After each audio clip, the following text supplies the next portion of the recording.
Përshëndetje. Dita e djeshme ishte një e martë e zezë për Shqipërinë.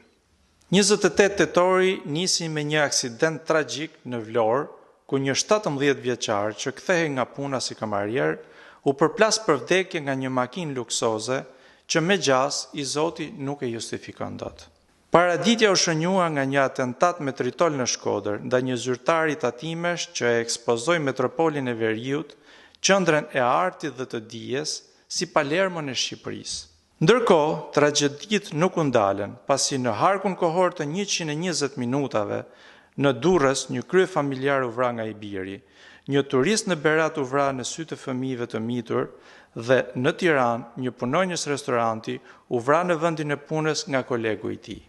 Në Shkodër, një i burgosur vendosi të japë fund jetës në qeli, ndërkohë që pak ditë më parë, në Mans, u vran 2 të rinj për një ekspres kafeje. Në të gjitha këto ngjarje, policia bën vetëm statistikat. Përballë këtij realiteti dramatik, Ministria e Brendshme ka 2 prioritete: pasaportizimin dhe monopatinat.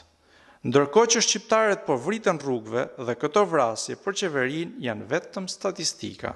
Injektimi pa kriteri i parave të drogës në ekonomi është pasuar me kriminalizimin masiv të ekonomisë dhe të shoqërisë shqiptare.